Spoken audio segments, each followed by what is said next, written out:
Mr. President, it has been a long journey for my country since your predecessor, President Clinton, visited Croatia 12 years ago. Now you are coming under completely different circumstances, probably to visit a new member of NATO. So first, can you confirm that Croatia will get an invitation in Bucharest? The only thing I can confirm is that the United States strongly supports Croatia's membership in the NATO, and I am very hopeful. I don't want to prejudge the decisions of my fellow colleagues at NATO, but I'm hopeful, very hopeful, and it would be nothing better than to come bringing the good message of Croatia's membership. What about Albania and Macedonia? I'm for both. I'm for all three. I think that would be very important, and we'll see. I really don't want to. I don't want people to say, "Well, George Bush said we're in, therefore we're in," because that's not the way it works. It works after there's been a vote of the membership. But I would tell you, Croatia's I think, in a very good position. And then in the other two countries, I'm supporting them as well, and hopefully my colleagues will do the same thing. Mr. President, back in the region, we have the new state of Kosovo. We have an unstable Serbia. Yeah. Do you expect the crisis to grow, and how do you see the role of Croatia in the region? First of all, Croatia serves as a great example. As you said, I'm coming to, in some ways, a different country than my predecessor, Bill Clinton, went to. Societies change, governments change, people grow, civil society becomes stronger. And Croatia is an example of a country that has gone through a very difficult period and came out stronger and better. And it's an important example for people to see. And Kosovo has now been given a chance to what's initially called supervised independence. But as you said and recognize, society's changed, so will Kosovo, and I think to the better. I supported the decision of supervised independence, best for the region, and I think it's more likely to lead to peace.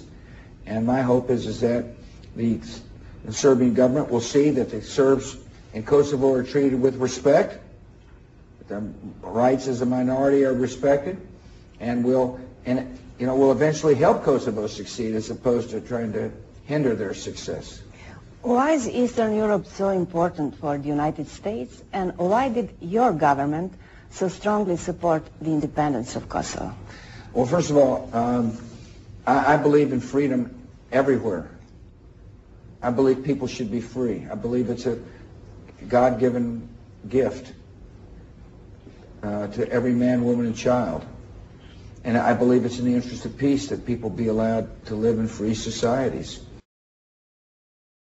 Course was unique in that it was, it's kind of the final chapter of the breakup of Yugoslavia, and that it's been part of a United Nations process, which actually kind of was the end of a very difficult period. And so Eastern European is important to me because there are young democracies that are getting a foothold and flourishing, and it's hard work. It's not easy to be a democracy. It's much easier, I guess, in some aspects to live under a dictatorship. The problem is that it is not right, and it's not fair, and it's not just.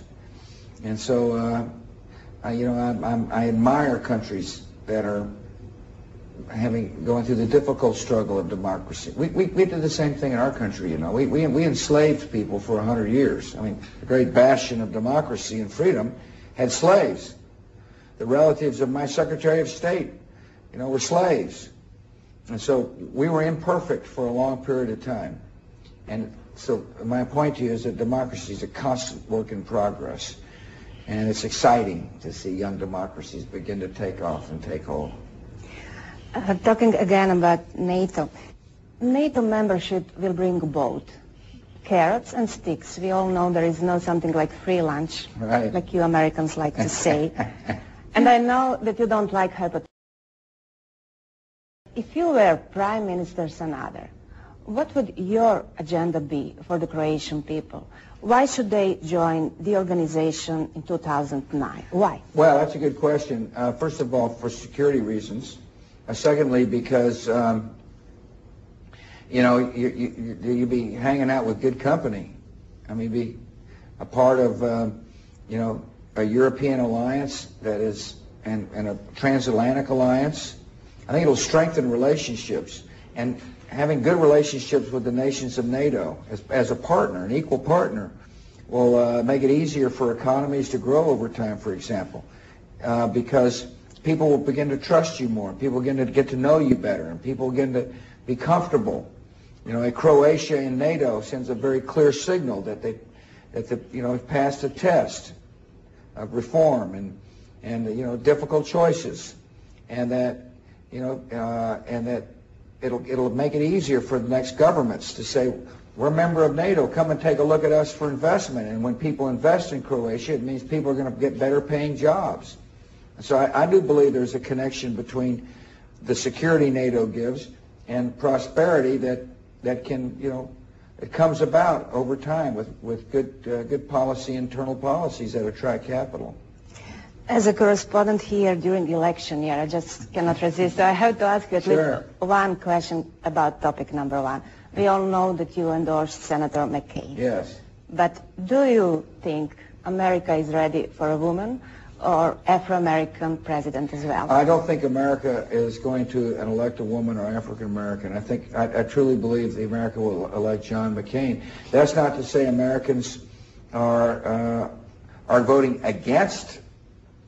They're going to vote for John McCain because he has got the right attitude and toughness necessary to be the president in times that are dangerous. I mean, we need somebody in the Oval Office who's willing to take the fight to the enemy and at the same time advance freedom as the great alternative to their beliefs. And John McCain is more capable of doing that. Mr. President, after almost 8 years here in White House, do you have any regrets? You know, I'm sure there's some things I could have done better. I mean, for example, I regret that the tone in Washington can be ugly at times. You've witnessed it. I've tried to do my best. I you know, not call people names, but there's still a, you know, there's a coarseness in the politics here. And I wish I could have done a better job of changing the tone. On the other hand, I don't regret serving. It's been a fantastic experience. And, you know, I've had to make some big, tough decisions, and I can truthfully tell you, I based those decisions on principle. I've not tried to respond to, you know, polls and focus groups. I don't think that's a good way to make decisions, and I'm very comfortable with, you know, some of the major decisions I made, no matter how hard they may have been, and I'm very grateful to the American people to give me a chance to be the president. Mr. President, thank you very much for this interview. Thank you. And I wish you a safe and pleasant trip to Thank you Croatia. so much.